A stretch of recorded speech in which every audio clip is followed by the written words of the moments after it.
Tasty খাবার খাবো অথচ খাটবো না, এটা মোটামুটি আমাদের সবারই মনের ইচ্ছে।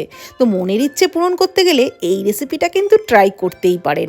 দুটো ডিম ফাটিয়ে নিলাম, ওর মধ্যে একটু পেঁয়াজ কুচি, কাঁচা লঙ্কা কুচি, ধনেপাতা কুচি, পরিমাণ মতো লবণ, আর ঝালটা একটু বেশি খেলে সামান্য একটু লঙ্কার গুঁড়ো দিয়ে ভালো করে ফেটিয়ে নিতে হবে। ফ্রাইং প্যানে অল্প বাটার দিয়ে বাটারটা মেল্ট হয়ে গেলে ওই ডিমের গোলাটা দিয়ে ডিমটা কাঁচা থাকতে থাকতেই দুটো ব্রেড ডিমের গোলায় লাগিয়েই তুলে নিতে হবে।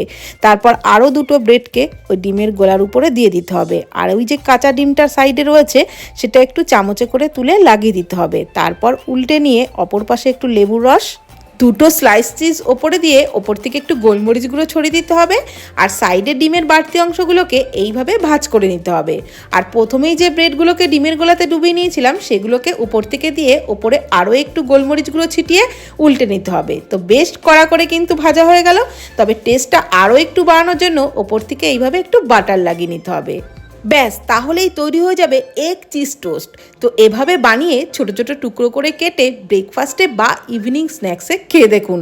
খেতেও যেমন দারুণ লাগবে তেমন চটপট হয়েও যাবে। তো অবশ্যই ট্রাই করুন।